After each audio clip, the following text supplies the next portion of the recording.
The year was 1975. The world shifted beneath trembling feet. The Vietnam War had come to a bloody close, but in neighboring Cambodia, a darker tide was rising. The Khmer Rouge had seized Phnom Penh, not with fireworks and flags, but with silence and boots on gravel. Cities emptied, temples fell quiet, and rivers ran red. The killing fields had not yet earned their name, but fear, raw and relentless, had already taken root. As terror reigned in Cambodia, tens of thousands of desperate civilians surged toward the border with Thailand. Mothers clutching infants, monks clutching prayer beads, doctors, farmers, children, all fleeing death for a promise of safety just beyond the tree line. But Thailand, fearing instability, communist infiltration, and international consequences, closed its gates.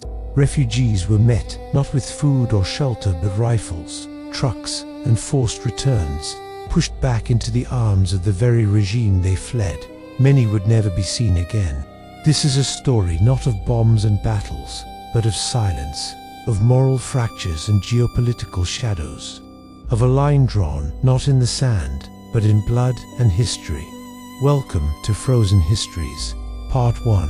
The Black April, Phnom Penh Falls.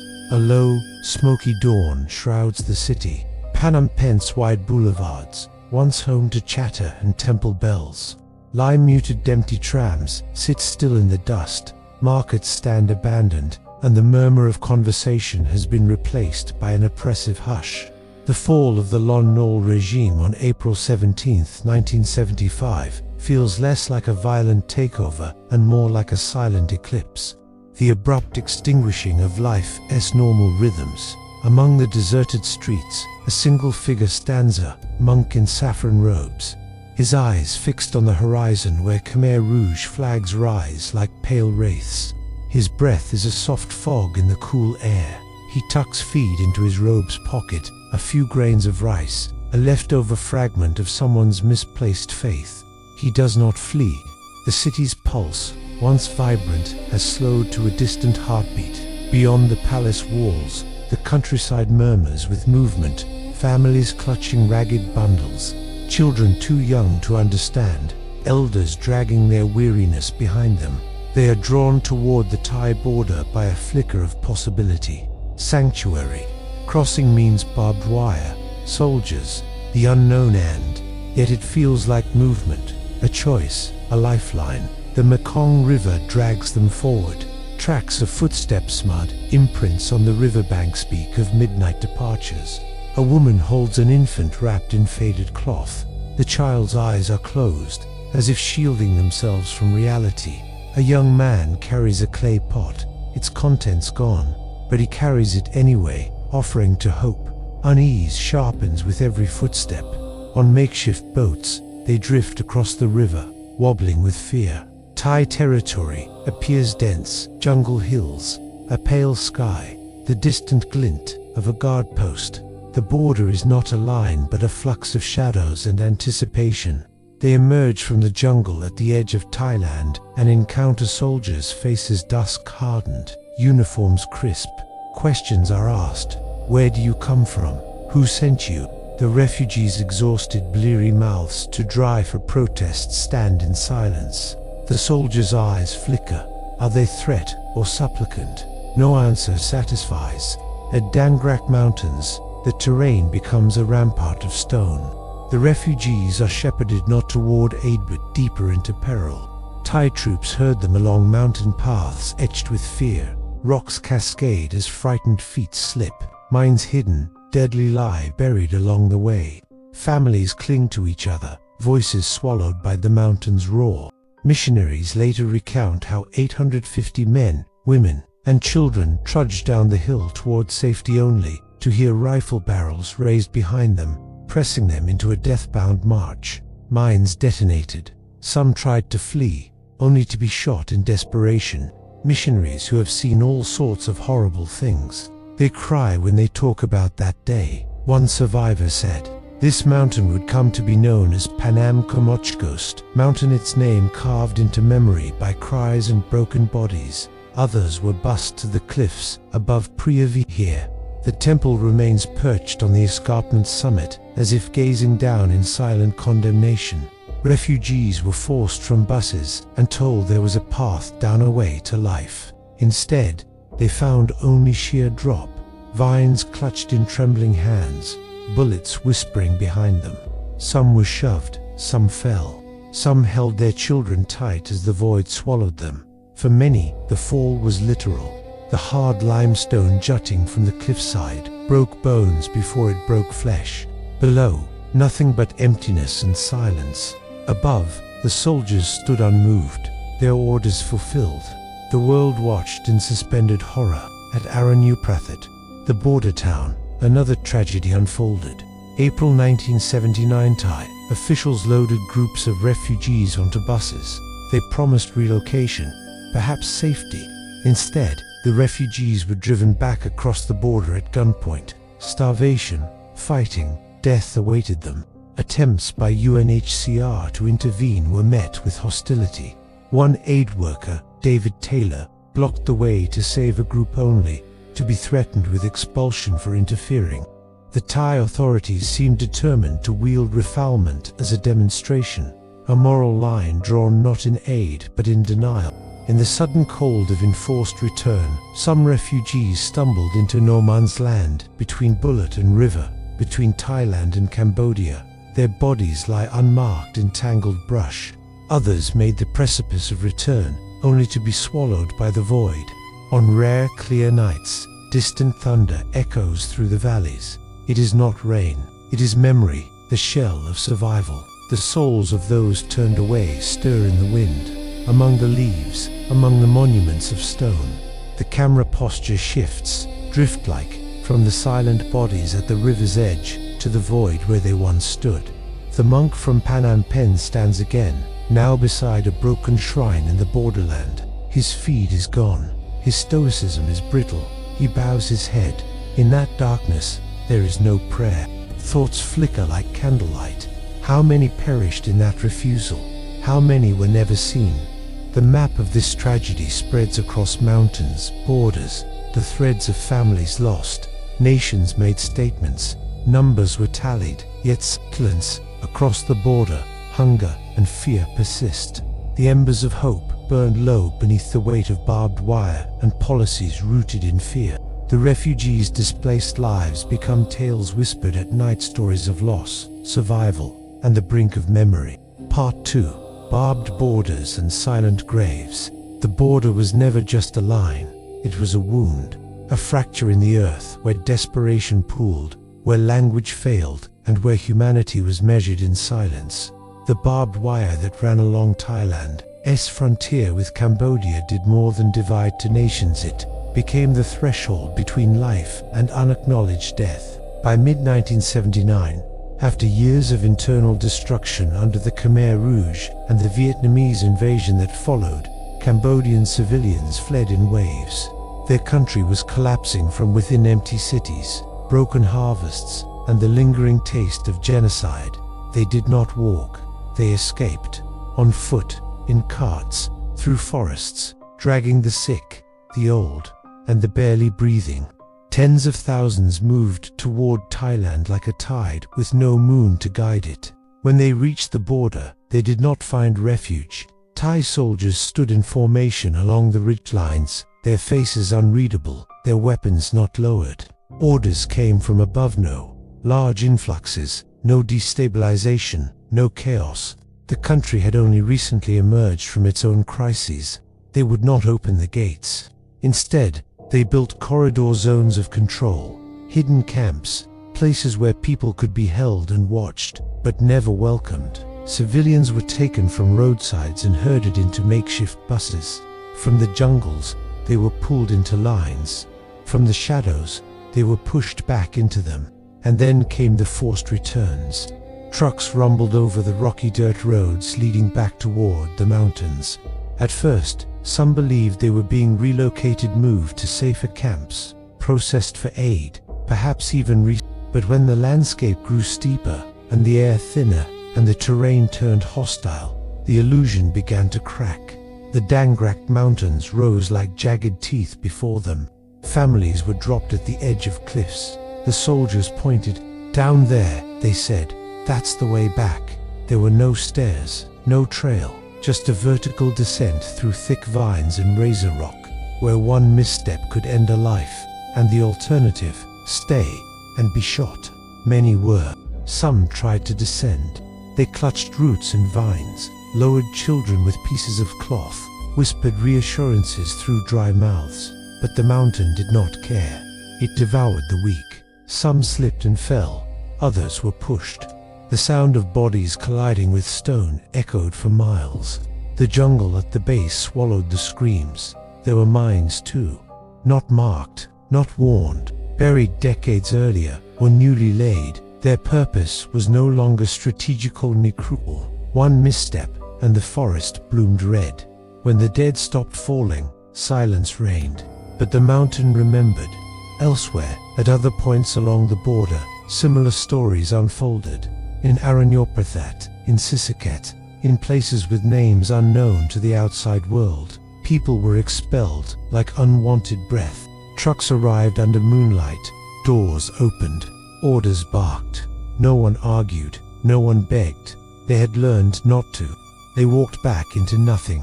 For those not forced over cliffs or into mine valleys, there was another kind of prison camps, Sakoakoi Dang, Mak Mun, from the air. They looked like orderly rows of bamboo structures and tin roofs. On the ground, they were different. Sweltering heat rose from the soil. Hunger lived in every breath. Tents lined the perimeter. Children cried without tears. Elders stared without blinking. Food arrived sporadically. Sometimes it never reached the people at all. Trucks unloaded rice and cooking oil, but much of it vanished, stolen, traded, sold on black markets. Guards looked the other way. Aid workers kept records. But still, people starved. Disease moved faster than relief. Cholera swept through latrines. Malaria thrived in still water. The weak were buried in shallow graves marked with bamboo sticks. Often, the graves were dug with bare hands. And yet, within these hells, life clung on. Monks built shrines from scrap wood. Women stitched together blankets from discarded cloth. Children drew pictures in the dirt scenes of home, of families reunited, of cities that no longer stood. Some sang lullabies passed down through generations. Others sat in silence, staring at the sky, waiting for planes that never came. The camps were never meant to be permanent, but time does not care for intention. People lived years within those fences. Children were born stateless. Some learned to speak Thai before Khmer. Others forgot their names.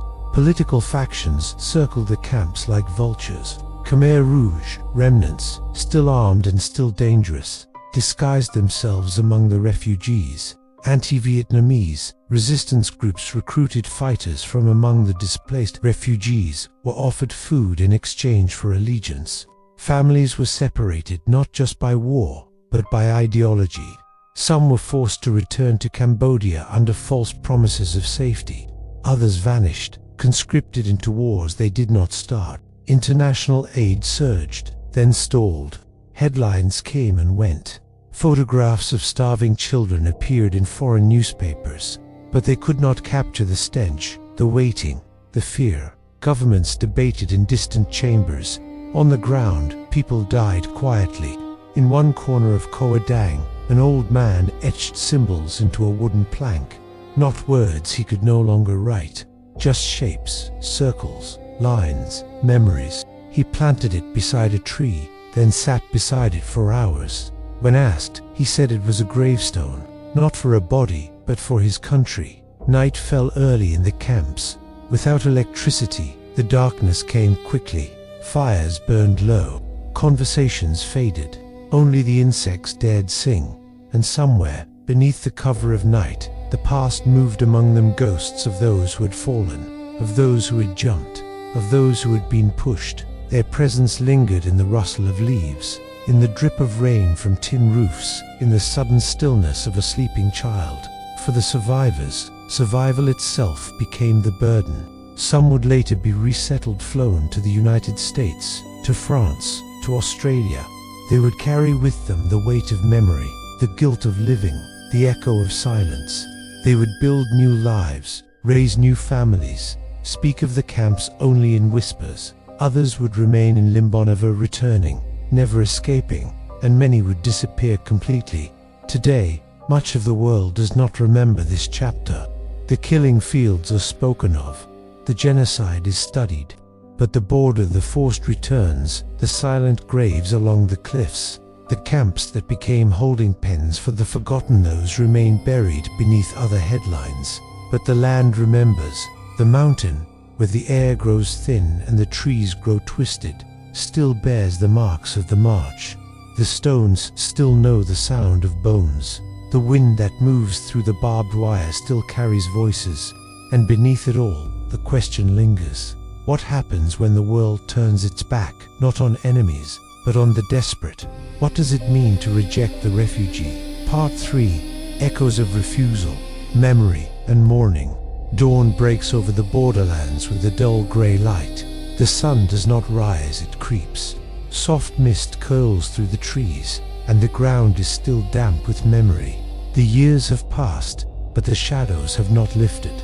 Beneath the roots and soil, the stories remain. Somewhere near the cliffs of Priavi here, a farmer walks among the overgrown ridges. His machete clears tall grass, not to harvest, but to avoid stepping on bones. The land here is known, but not named. No signs mark what happened, but those who live nearby know to tread lightly. Sometimes, during the rainy season, human remains surface, bits of cloth, a rusted belt buckle, the delicate curve of a jawbone. The mountain does not forget. To the east, the jungle has reclaimed the trails once used for forced returns. Vines curl around broken fence posts. Trees grow where trenches once held, fleeing families.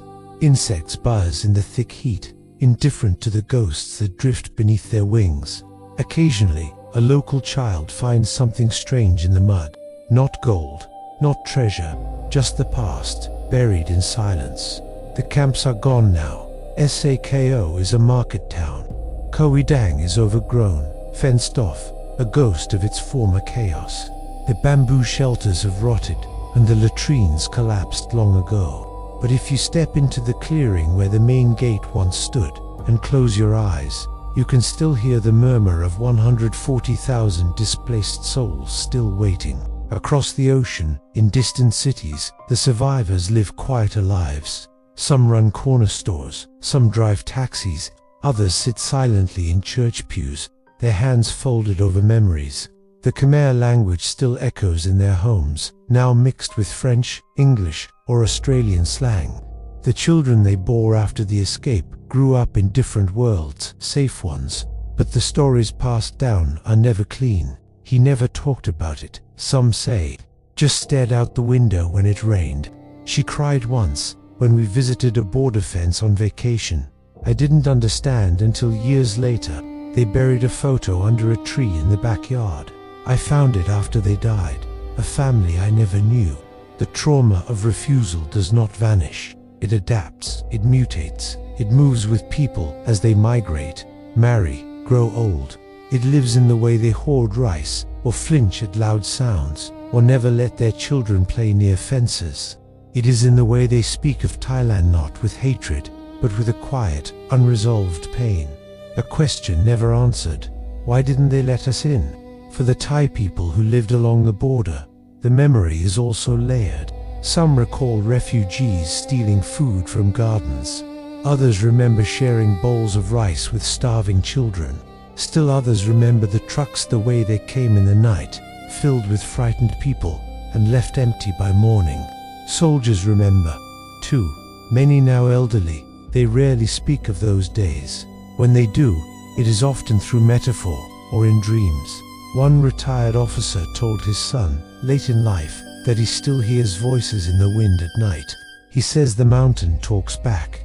And what of justice? There were no trials for the forced returns, no tribunals for the soldiers who pushed civilians over cliffs, no investigations into the missing aid or the shelling of camps. The world, focused on Cambodia's internal genocide, left the border story untold. It was easier that way. cleaner. A few human rights groups documented the accounts. Fewer still managed to publish them. There were reports, yes, statistics, but they do not bleed. They do not whisper. They do not scream. And so the world forgot, but the people did not. In Phnom Penh, a wall in a small museum holds a collage of photographs, faces of the lost. Among them are a few who died, not in the killing fields, but after. Not victims of the Khmer Rouge, but victims of what came next: indifference, fear, refusal. The caption is small. Most visitors pass it by, but for the ones who know, it is everything. One photograph shows a boy, maybe 10 years old, standing in a field near the border. His shirt is too big. His eyes are wide, as if he's already seen too much. He is holding a stick, not a weapon, just something to hold, something to prove he's still here. No one knows his name. In recent years, a small movement has grown among second and third generation Cambodian immigrants, not activists, not politicians, just descendants. They organize vigils, share old letters, speak the names of those who never made it across. For them, memory is resistance, storytelling is survival. They do not seek vengeance, they seek recognition. One of them returns to the border, camera in hand. She walks the ridgeline where her grandmother once fell. She presses her hand to the stone. It is warm. She speaks a name. There is no answer, but there is wind. The border is quiet now. Tourists visit the cliffs, unaware. Drivers pass through old military checkpoints without a second glance. The jungle has grown thick, the trees tall. But if you stop and listen, not with your ears, but with your breath, you might feel it. The weight. The story is not told. The people not mourned. Refusal is not a single moment. It is a wound that reopens every time the world turns away from the displaced, the desperate, the exiled. It happened in 1975. It happened in 1979. It still happens now in different lands, under different flags, with new languages of rejection. But the echoes remain. They live in the trees. They live in the ground. They live in us. And maybe that's what makes this history so dangerous, because it asks us not just to remember the tragedy, but to confront our silence in the face of it. Not all horror comes with fire and blood. Some comes quietly, dressed in uniforms, carrying clipboards, quoting policy, following orders. Sometimes, the darkest histories are the ones where no one screamed because they knew no one would listen. The border still stands. So does the question, what would you have done? What will we do the next time the desperate arrive? What will we say when the line between survival and rejection is drawn once again, not in ink, but in blood? We close this chapter, but the story lingers. Not in textbooks, not in memorials, but in memory, in the unmarked graves, in the children who remember stories their parents never fully told, and in you. You heard it now. And once something is heard, it cannot be unheard. Until next time, stay safe, and see you in the next history.